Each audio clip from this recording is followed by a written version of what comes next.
Rebecca, it's lovely to have you on the show, but I wish we were talking about absolutely anything else. As you know, I'm a long-time friend and great admirer and adorer of your mum. So this is very personal to me, but agonising for you. And I really appreciate you talking about this. So first of all, I mean, I have to ask, how's your mum? And tell me what she thinks should be happening now. Well, I mean, oh, Vanessa, this is impossible. I have been absolutely fine with every other interview, but because it's you and I adore you and you are a friend of the family and as well as one of the world's best broadcasters, everybody should be aware of that. Oh.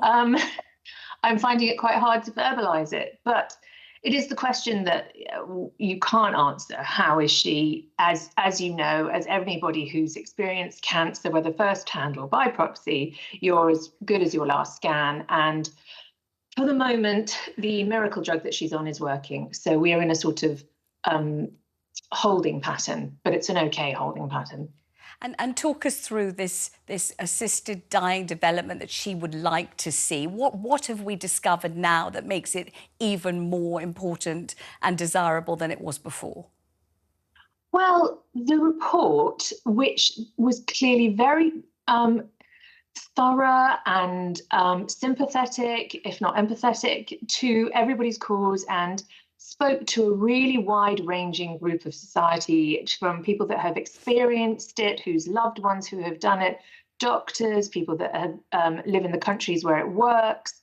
And the interesting thing that I take away from it is that the slippery slope that everybody's worried about, if we bring in assisted dying, assisted suicide, people are worried about a slippery slope, that palliative care will be degraded, and that we will bring in euthanasia for people who just don't want to go on living. We're not talking about the mental health side of things. We're talking about a physical illness which has a terminal diagnosis whereby your life would end within around 6 months. And what the report has said on those fronts is that in the countries that have brought in assisted dying, the palliative care has not got worse. In most cases, it's got better, which is huge because that was a massive argument against it. Palliative care in this country is one of the world leading, we're one of the world leaders in this, but unfortunately, it's really patchy. So I would hope that palliative care would be more consistent in its 9 out of 10 scale across the country, as well as bringing in assisted dying. It's not a question of bumping off people to save the NHS beds and money. It's a question of saving people an undignified, painful death. And the report was very clear on that. Lord Falconer said, the law is a mess. No one can understand what's going on.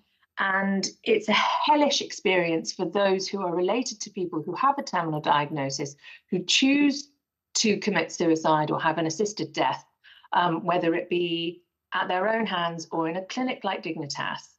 And even though the prosecution rates are incredibly low, there is always that risk. And if it happens, which it does happen to at least 20 people a year, if it happens, you can face about 2 years of investigation. There was a lady in the report who talked about her and her sister accompanied their mother to Dignitas, came home, faced 2 years of investigation and thousands of pounds worth of legal fees. Their bosses were interviewed, their friends, their loved ones, their reputation was in tatters. The sister was vulnerable, she attempted suicide. You know, you've gone through the worst experience ever of losing your loved one, someone who you're close enough to go with them at the very end, to be at their bedside, such a personal thing. And then you come back and the law is against you and accusing you of murdering you. It's an unfathomable situation. And we're such a forward-looking country. We're so progressive in so many areas, and yet this is the dark ages. We are lagging behind the rest of the world. I think your mum, you know, I know how proud she is of you, but I just think the way in which you're discussing this in this kind of factual, incredibly level-headed, objective way, when your heart must be racing with every word that you say, is absolutely remarkable. And you are doing this on behalf not just of yourself and your family, but all the other families who inevitably will find themselves in this position, and it's a pretty brave and heroic thing you're doing. I see your mother shining through in you so vibrantly, you know, in doing things for other people, not just for yourself, at the time when you're at your most wounded and frightened, which you must be. So this is a colossally big deal. Do you think there will be developments in this way, or do you think that this country in particular is very resistant? We've got Dame Tanni Grey-Thompson, who's hugely respected and revered, talking about slippery slopes, lots of clerics and bishops talking about slippery slopes. You know, it's not necessarily a receptive country to this idea, is it? No, it's not, but it feels so antiquated. All these countries around the world who are taking it on and leading the charge to have a humane end for people who in the report they describe a good death and a bad death, and the difference is the death that you choose versus the death that is forced upon you. And in this country we force a type of death upon everybody that they wouldn't necessarily choose. You know, mum's ideal death, my ideal death, I imagine I share this with many people, would be to be in bed surrounded by my loved ones, take a very gentle cocktail of whatever it may be, and I know I'm simplifying the medicine here, but then to gently drift off holding their hands. Who wouldn't want that? Who instead would want to be in writhing agony for possibly months? And, you know, as we know, many cancers don't respond to opioids. The pain barrier can be exceeded and not helped.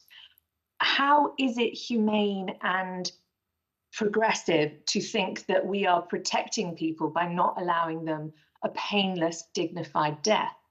It doesn't fit with me, and I completely understand the slippery slope, but we wouldn't be the first country to be doing this. There are 250 million people who have access to this. The slippery slope is not there. What happened in Canada has been rescinded, where they allowed euthanasia for mental illness, and that was the only country that allowed it, and they have brought that back, and it is now about terminal illness.